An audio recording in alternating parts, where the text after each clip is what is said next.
En 1597, Francis Bacon disait « La connaissance est en elle-même la puissance ». Tu vois que là, je t'ai déjà donné une super accroche de dissertation pour le thème 6 de la connaissance. Et oui, on voit ensemble dans cette capsule l'introduction au thème 6 sur la connaissance avec la notion centrale, c'est vraiment la société de la connaissance, terme élaboré par Peter Drucker. Il introduit ce concept en 1969 dans son ouvrage The Age of Discontinuity et ce concept va révolutionner notre vision de l'économie. Ce concept clé. Avant que je t'explique un petit peu plus ce concept, je vais te présenter cet auteur. Qui était Peter Drucker ? Il est né en Autriche en 1909 et c'est un théoricien du management qui va s'installer aux États-Unis en 1937. Et sa réflexion va partir d'un constat simple.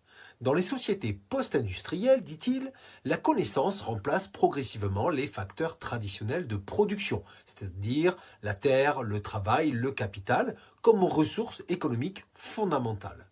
Et c'est ça la société de la connaissance. Pour Drucker, la connaissance n'est pas seulement une information, mais c'est sa transformation en action productive. Je le dis peut-être un peu plus simplement, c'est la transformation de la connaissance en facteur de production.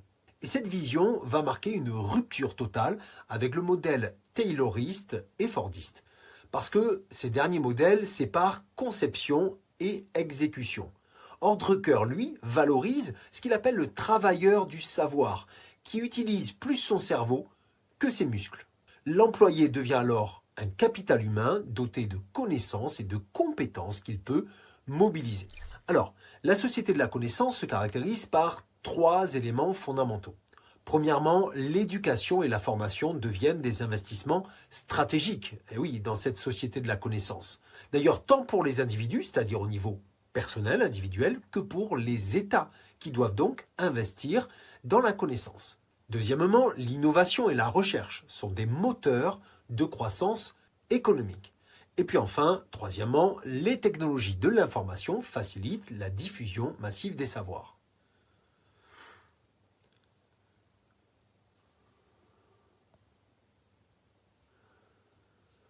Mais attention à ne pas confondre société de la connaissance et société de l'information. La première implique une véritable appropriation critique des savoirs, tandis que la seconde se limite à la circulation massive des données. Dans cette introduction sur le thème 6 de la connaissance, on doit aussi voir la place des communautés savantes et des communautés scientifiques. Donc l'idée de cette partie sur les communautés savantes et scientifiques, c'est de se sortir de la tête de l'image du génie solitaire qui va trouver son invention tout seul. La connaissance, en fait, se bâtit collectivement au sein de réseaux structurés. Et ça n'est pas nouveau. Dès l'Antiquité, des lieux dédiés au savoir vont émerger. On parle du musée d'Alexandrie, par exemple, au IIIe siècle avant notre ère. La maison de la sagesse à Bagdad, au IXe siècle. Et puis à partir du XVIIe, vont naître véritablement les communautés savantes modernes. Et il va y avoir une véritable institutionnalisation de ces communautés savantes. Et notamment un exemple intéressant, c'est la création d'académies sous protection royale, comme la Royal Society à Londres en 1662, l'Académie des sciences à Paris en 1666 par Colbert par exemple. Et donc ces institutions vont centraliser des producteurs de savoir en quelque sorte, les savants, les chercheurs, et vont leur donner une légitimité officielle. Puisqu'elles vont organiser des séances régulières, des concours, elles vont entretenir des réseaux de correspondants à travers l'Europe, etc. Et c'est d'ailleurs au XVIIIe siècle que se développe l'idéal de ce qu'on a appelé la République des lettres, c'est-à-dire une communauté transnationale de savants, d'érudits, qui vont échanger librement par-delà les frontières, par-delà les clivages religieux. Et cet idéal d'universalité du savoir s'oppose aux tentatives de contrôle de la science, par exemple, par certains pouvoirs politiques ou certains pouvoirs religieux à cette époque. Et au XIXe siècle, on va avoir une évolution. La notion de communauté scientifique va remplacer peu à peu celle de communauté savante. Pourquoi ? Parce que la science se professionnalise, se spécialise. Les savants généralistes, c'est-à-dire qui savaient un peu tout sur tout, cèdent la place à des scientifiques spécialisés. Et cette communauté scientifique moderne repose sur des valeurs communes. L'universalisme, par exemple, c'est-à-dire le fait que les connaissances valent indépendamment de qui les a produits. Deuxième valeur, le scepticisme. le désintéressement ou encore la collégialité. Et puis ces sociétés scientifiques vont s'organiser autour de congrès internationaux, comme la première rencontre internationale de physique à Paris en 1900, ou encore les congrès Solvay à partir de 1911, que tu reverras dès l'axe 1 de ce thème sur la connaissance. On va aborder les acteurs et les modalités de circulation de la connaissance.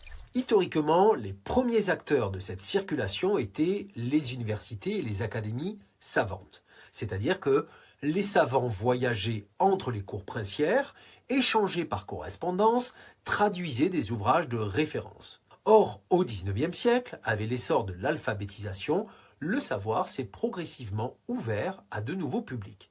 Et aujourd'hui, on peut identifier 4 grandes catégories d'acteurs. Premièrement, les États, qui jouent un rôle central à travers leur politique d'éducation et de recherche. C'est-à-dire qu'ils vont financer des programmes, ils vont orienter des priorités scientifiques, ils vont réguler aussi la circulation des connaissances par le système des brevets. Deuxièmement, les institutions académiques, c'est-à-dire les universités, les laboratoires, les centres de recherche, qui vont produire et diffuser le savoir par les revues scientifiques, par les colloques, par les programmes d'échange comme Erasmus par exemple.